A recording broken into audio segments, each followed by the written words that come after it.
And so today I wanted to deal with the idea of receiving and why it's hard to receive. And I'm not saying I'm going to have any real good answers for you today, because I have the same struggles as everyone does, and I want to really dig into that today. I'm just kind of writing notes as I go for what I feel is important, because what's happening in my life right now is something has manifested that I actually want. I mean, I've talked about it, and I've wanted to have this thing develop kind of over time, and I go back and forth and think, do I really want it or don't I?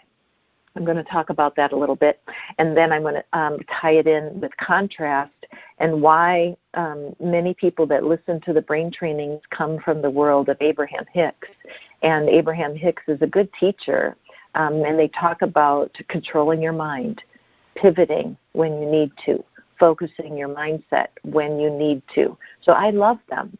But on the other hand, it's odd because Abraham talks in the voice of a woman, Esther. And so there's a lot of people that turn on to Abraham Hicks, and right away they're thinking, this is too weird, I don't get it. For me personally, when I heard the information, it was about 20 years ago now that I first heard Abraham Hicks recordings. There's literally thousands of them out there. And even though I didn't understand what the technical part about who's speaking and why she had a male name and a female voice, the truth of it rattled me. I mean, it rattled me in the best way. I had come out of a world of Christianity when many of my beliefs were kind of ironclad out of Catholicism and then into born-again Christianity, and just the repetition of thought that when your thoughts do create. Your thoughts create things. However, in between thoughts creating things and thoughts being born, there's another manifestation, okay, and that is ideas. I believe, and I've read this, that ideas are the first manifestation. Think about it. Let's say you're looking for a new job. It's unlikely that you would show up at an interview without having had the idea. Got it? I'm looking at a teapot sitting on my table with cactuses growing out of it. That's what I chose to do with my teapot. But that teapot, which I'll take a picture of and put it in the stream, the teapot was someone's idea. So if you think about the number one thing that's the most important that you could manifest, it would be an idea. And then from the idea comes actions. And from the actions come some sort of product, okay? Doesn't that seem logical?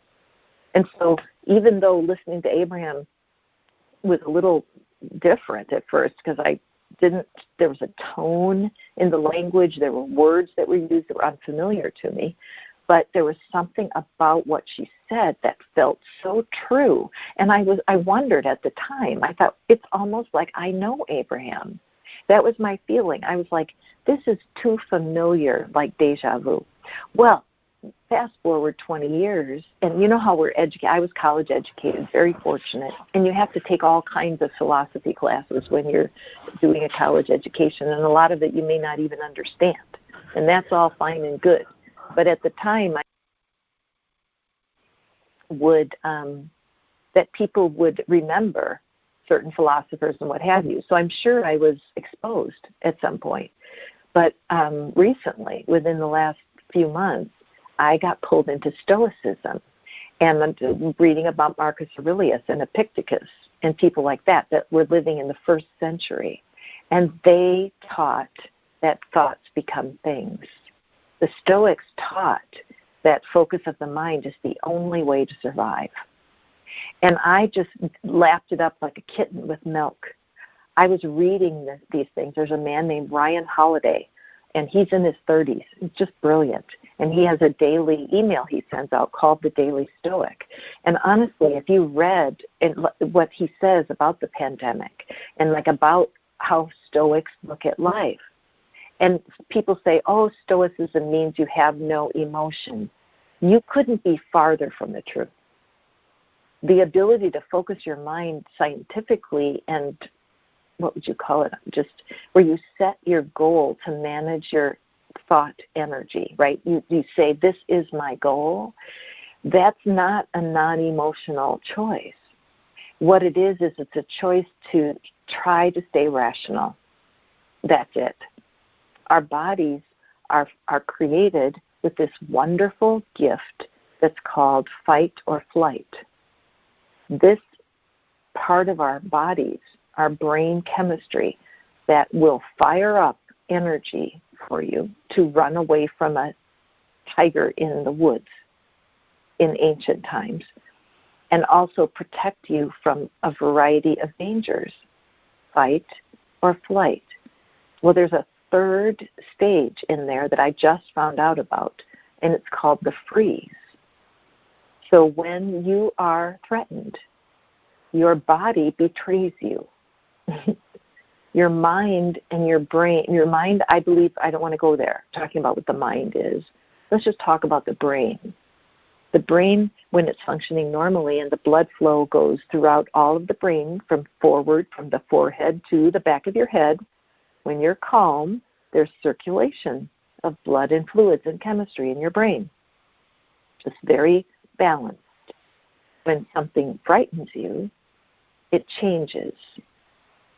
And it changes for survival. And the blood flow will go to the back part of your brain. In fact, reach right now and just cup the back of your brain so that your thumb goes down your neck. Just humor me. Thank you.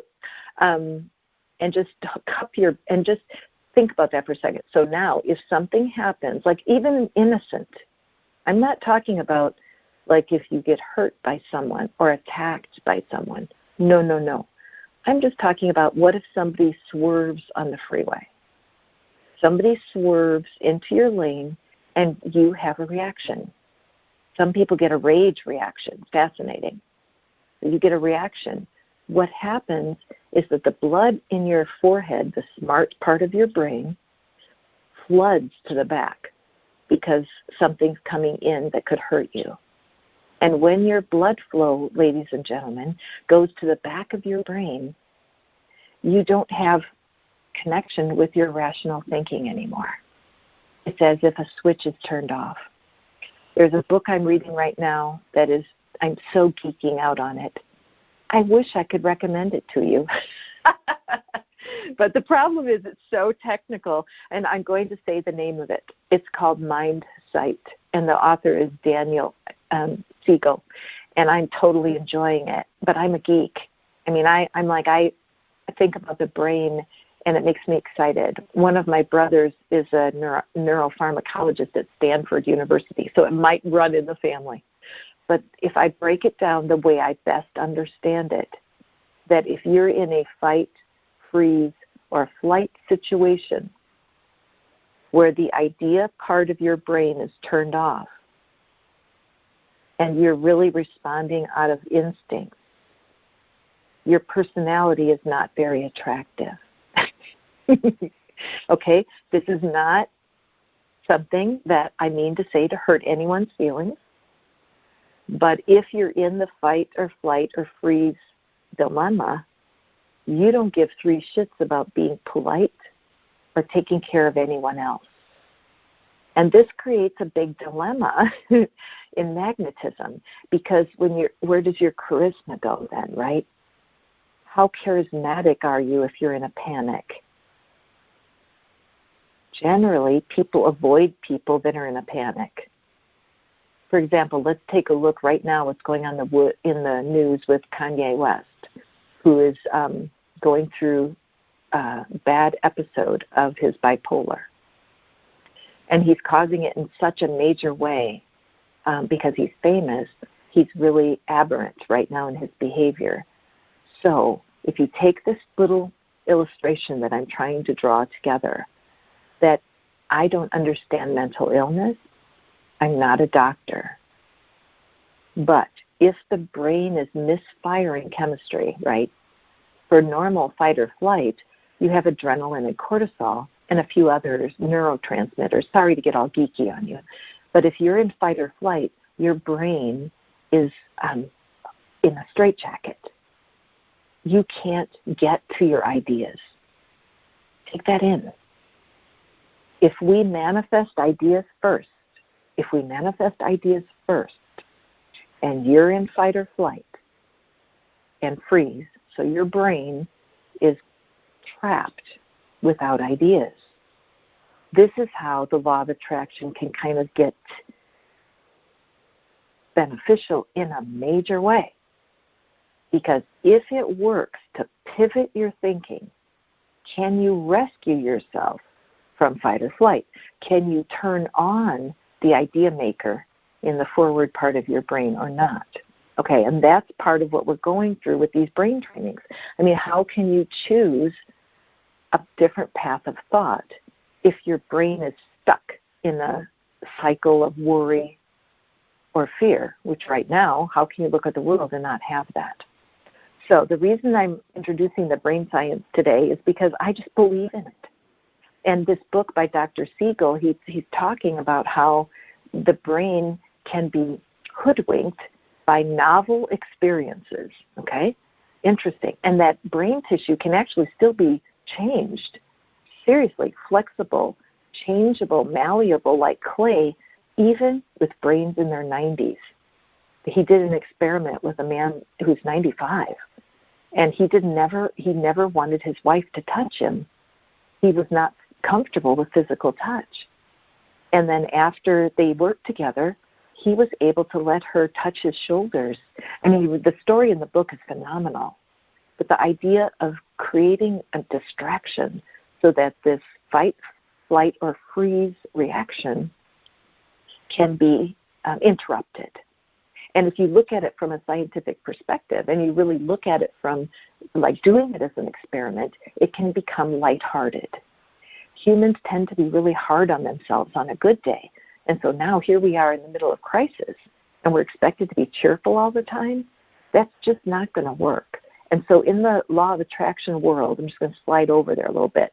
In the manifesting world, there's a big misunderstanding where people think they have to be cheerful and happy all the time in order to attract a better life or to attract certain things that they want: car, job, husband, or lose weight. Those are the four. People want a car, a job, a soulmate, or to lose weight, generally, when they come to me.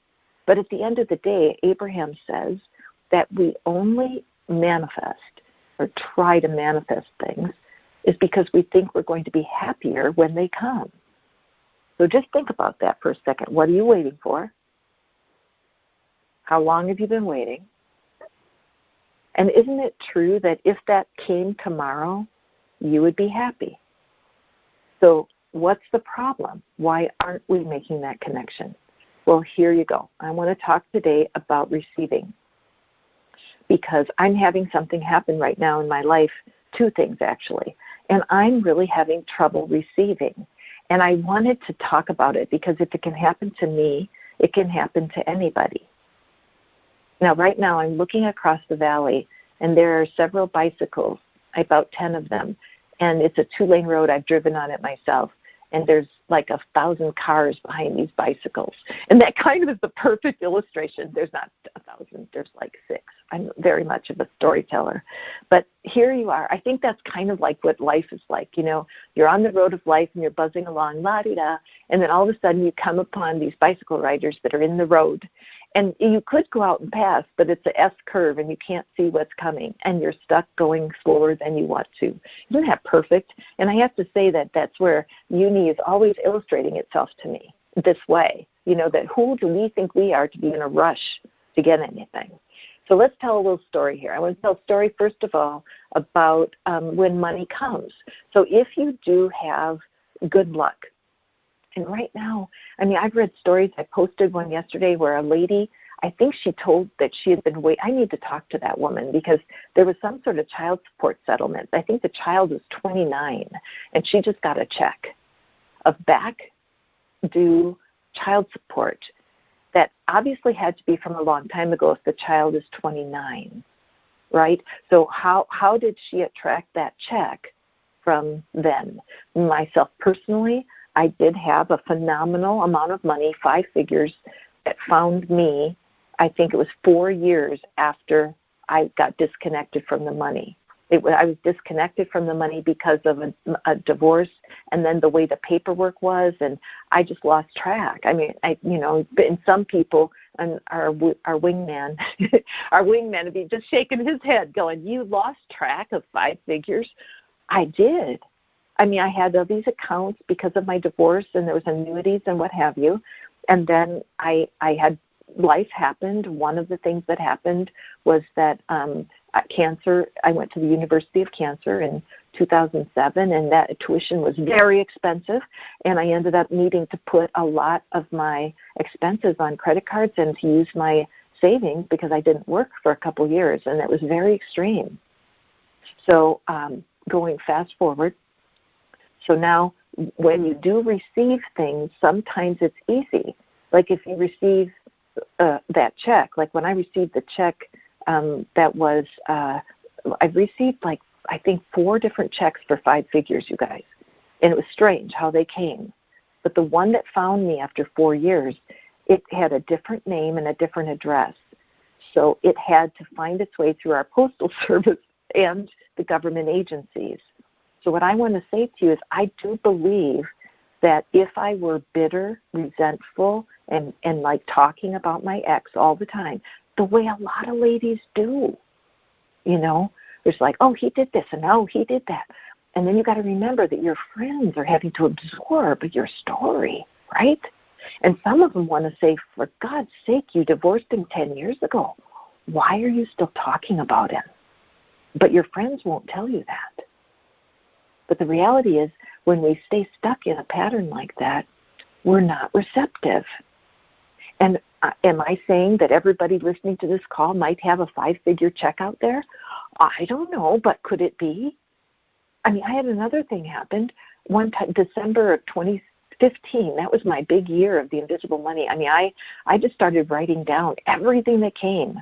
And that December, 2 weird things happened. Number one, my bank that was holding the note on my car sent a letter that said, this year at Christmas, you don't have to pay your car payment. Now, I had that car loan for 5 years, and they never did it any other year. Or maybe they did, right? Maybe they did, and mine got lost. And then the second thing that happened, in December of that year, I got a check for $500 from my insurance company, homeowner. It said, sorry for the delay on this check. No kidding. Now, I didn't even, I did have one thought. That was, maybe I should call the insurance company and let them know that I don't know what they're talking about. Well, that thought lasted a nanosecond. And I went, and so I'm saying, I don't know. And that's why I'm always pleading with y'all to do experiments. Don't trust anything I'm saying. I mean, sure, I'm sitting here looking out at the ocean right now, and I'm lucky enough to breathe the sea air every day. And not everyone who hears my voice is going to manifest that. It must have been a core desire of mine to live near the ocean, because I can remember as a little kid living in the middle of the country in Indiana, I dreamed of the ocean and I dreamed of vacationing because that's all I knew could happen, right? I mean, when you're 10, 11, 12, 13, 14, 15 years old and kids travel, but your family doesn't travel. And then you read books. I remember I read the book Hawaii by James Michener some back and then. Who knows if that didn't plant the seed? Or was it planted? Did I have a core desire when I entered the planet to live by the ocean? What is a core desire? How do we find them? I don't know any of that. But I will tell you, I've read a series of books and I've tried a series of experiments, and life has dealt these cards. Life has manifested itself in this way. So the lady with the child support, who knows? Over time, as she's loosened up and become softer and more in tune with her charisma and just getting a calm sense of acceptance, that she became more magnetic, right? And that the money that was hers came. Can't tell you how many people tell me that. I had another one. I got $200 from a friend. I had forgotten she owed it to me. This is true magnetism, right? It's not like money gets created out of nowhere. It's different. And like the people who write a chart or put their Tesla or their Mercedes or their Range Rover, and they've got their penthouse and they've got their dream stuff, okay? I have no judgment on that, and I hope you hear it. I'm so sincere. I am. If it's your core to have those things, of course you should have them. But on the other hand, what is your core? Because if it's not your core, right, it's just a desire you want to have. I call them formed desires. You want to have it, and you get to form it like a snowball in your hands. In fact, take your hands right now and pretend you're making a snowball. I mean, you can make a ball out of snow. Isn't that cool? I mean, you can form it, and you can get it, for sure. However, it might take a long time for all of the things to line up to make it work out just right for you. And there's a gazillion manifesting books you can read about all of that. But the reason I bring it up is because financially, my life is improving. And it's crazy how it's happening. It's not happening how I would have thought. I'm attracting a lot more male clients. 5 years ago, I would not have thought that, right? So again, an idea. I didn't have an idea 5 years ago that I would really love working with men. So the idea had to come first, but the idea wouldn't have come if I didn't have that dreaded word, contrast. Okay, Abraham teaches contrast. For the rest of the world, that's like bad luck. Okay, so we have bad luck. COVID is bad luck. The cards are being dealt, and we have to live them. My University of Cancer, I got recruited. I had to go. I didn't have a choice. I had to go to that university. It was not a choice, right? The cards were dealt. People say, did you manifest rectal cancer? I said, no. It manifested in my life. Can you hear the difference? Did we manifest COVID on the planet? No. COVID manifested itself on. Life manifests itself every day. We either know this or we don't. So now my level of living is rising because a lot of people are wanting to learn these things. And so people are coming in. And the men that I'm working with is, so fulfilling and gratifying. And so finances are climbing. So therefore, I can start to live in a different way. Part of that's possible because I'm in a different culture where the cost of living is so different from anything that I have ever experienced before, where it can be easy to hire a housekeeper, like really easy. There's no financial pressure on me to have help, which should be a great thing. It should be something you'd be celebrating, woohoo! I've got a housekeeper, right? And a housekeeper who cooks, not only does she cook, but she cooks restaurant quality food. And so is it a fabulous manifestation for me? Yes. I remember years ago I would think, gosh, if I had a cook, those are the thoughts. It's not like making a list of the perfect life. It wasn't.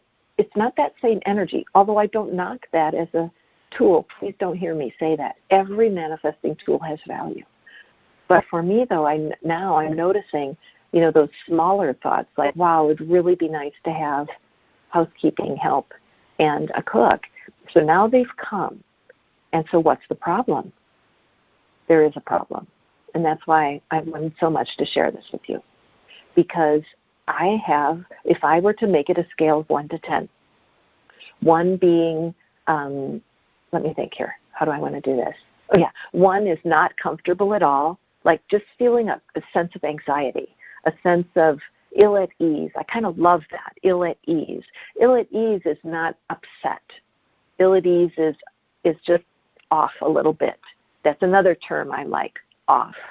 So if I'm not feeling comfortable with a person energetically, I just don't feel comfortable with them, I want to be able to have a vocabulary I can use that won't offend, right? So if I just say I'm ill at ease or I'm off, that's true for me. And some people will argue with me, well, don't feel like that. I always loved when people do that. Well, don't feel like that. Well, what? I can't help it. But I do. I have this strange ill at ease where this woman is in my house cleaning. Oh, it's not for security. Some people are like, oh, you have a stranger in your house. No. for me, it's just her serving me. I can't accept it. I feel like, first of all, I should be able to do this. There's no reason. This is the thought. I'm just saying, I'm being real. The thought in my mind is there's no reason I can't be cleaning my house and sitting here and teaching this stuff. Oh, what's wrong with me? And there's something wrong that I can't do it. And then the second, so I'm trying to measure on a scale of 1 to 10 what my comfort level is. 10 is 100% comfortable, at ease, perfectly comfortable being taken care of in this way. Food, and she makes food to last for days, you guys. I mean, it's a super blessing. But I'm telling you the truth. It's like I'm wearing a raincoat, and that the blessings are coming and they're rolling off of me because it's too hard to receive. Isn't that something? Because I feel like, what about her? And so yesterday, she peeled and prepared a mango for me. I mean, you should see me with mangoes. I butcher them. I have no idea how to handle a mango. A papaya is great. Slice that puppy in half and but the mango, I end up wasting all this fruit. It's ridiculous. So she told me on Monday that the mango wasn't ready for opening. And she came yesterday, yes, twice a week, you guys. Anyway, so she told me in her Spanish, the mango es listo. It's ready. And I told her, I said, you're going to, usted es mi maestra. I said, you are my teacher. And usted is a term of you only use for important people. Mostly you say tú if it's familiar. And you should have seen her face. So she's a little woman who's got a grandkid. She's young. And she looks at me and she got this embarrassed look, and she's wearing her mask, and her eyes got this embarrassed look, and she looked down and she said, no es maestra, the teacher. And I said, yes, maestra, sí, maestra. And I watched her, and she prepares this mango and got every speck of fruit off. I mean, I've never seen a mango seed because there's so much fruit still attached to it. And so she prepared this dish of fruit for me. And then I asked her, I said, can you plant the seed? And she showed me. She broke it open with her knife and showed me, yes, put it in the dirt. And it was just this wonderful experience. And then our wingman, who I'm going to be introducing soon to you, we have a wealth wingman who's helping me to recover from these poor mindsets that I have. Why am I not able to receive, right? I can't fake it. Like right now, on a scale of 1 to 10, with comfort, and 10 being 100% comfort, I'm only at about a 6. I'm just being real. And so what's happened? Why is my brain doing that? Why am I going to fight or flight? So my questions have changed to myself now. Now I'm not so self-blamey.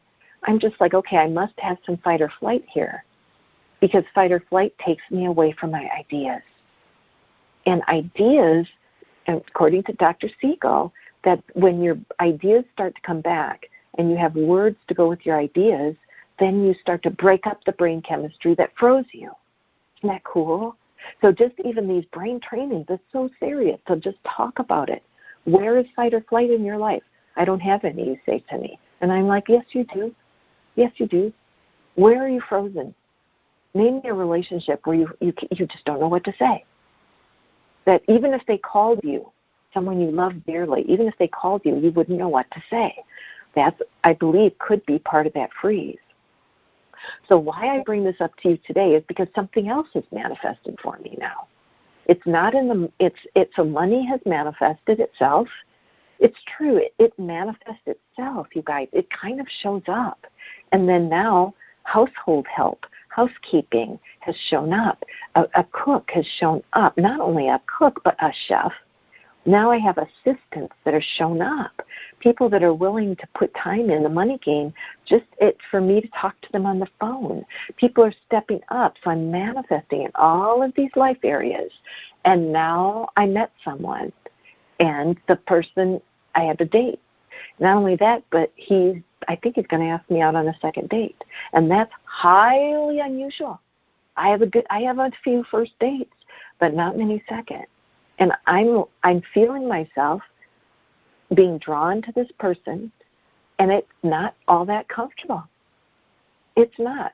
Isn't that weird?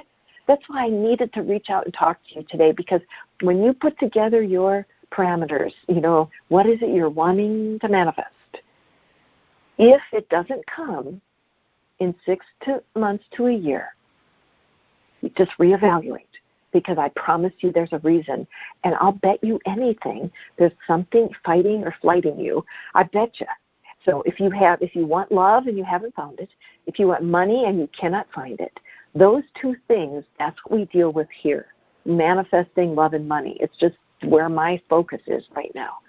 If it's not coming, I wonder if you're like me.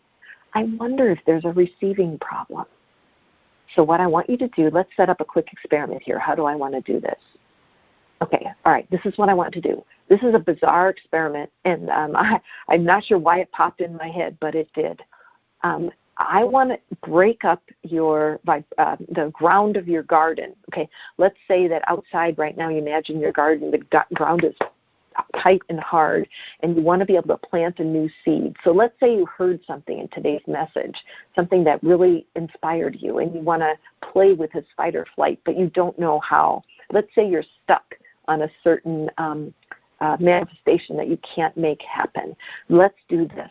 For the next week, what I want you to do is every time you want to think I love you, I know this is going to be weird because you're going to think, how is this connected? I don't know either, but I'm going to do the same thing. No matter if it's your pet, if it's a man, if it's a child, if it's a husband, I don't care who the person is, but every time you want to say I love you, in your mind, I want you to say I accept you instead, okay? I accept you. So let's everybody think of somebody special to you right now, just as you're listening. I'm going to pull in one of my children, and I'm going to think in my mind, I love you, which is like typical. You know, you think of loved ones, you go, I love you. No. I'm going to say in my mind, I'm going to hold her face, and I want to say, I accept you. Okay, follow that. So go ahead and pick your person, and then just repeat, I accept you, like 2 or 3 times, and then release it. Now, why in the world would I have you do this? The thing is about releasing is kind of connected to receiving. So as we release a certain construct, then we might make room for something else to grow. Our loved ones often feel not loved. I can't explain that. But this changing of your inner vocabulary to I accept you instead of I love you is such a cool experiment.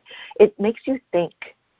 It changes something, and I believe it changes enough of your core charisma that you can start to manifest faster, no kidding. So you can write in and let me know if it works for you. You can write to me always at invisiblemoneygame@gmail.com, invisiblemoneygame@gmail.com, and drop me a note. Let me know what's going on with you. These trainings really come directly from problems that people are having. So what's our refresher? You always are going to manifest ideas first. The ideas live and thrive in the forward part of your brain. If fight, or freeze takes you to the back of your brain, your idea maker is shut off. And you know what? That sucks. It feels terrible, okay? Fastest cure, doing something physical. For sure. Physiology before psychology. Get out there. Take a walk. Dance. We can't get outside right now. Go on YouTube and poke up line dances. They teach you exactly what to do. Cupid shuffles, like my favorite of the moment. But if you're in fight or flight, you got to move. Okay, got it? Anyways, my pleasure. This is Catherine Bean. I'm a queen of Invisible Money. Thank you for attending the Manifest Faster Brain Training this week. I'll be here with you next Saturday, same time, same bat time, same bat channel. And we're going to knock this out, because if we can learn how to be better receivers, guess what? Everything else is going to fall into place. All right, thank you guys. Great to have you with me this morning. I'm going to go off and enjoy a beautiful day here in northern Baja, and I really do hope you'll ask me questions. It turns me on to be able to answer your questions. Have a beautiful day, everyone.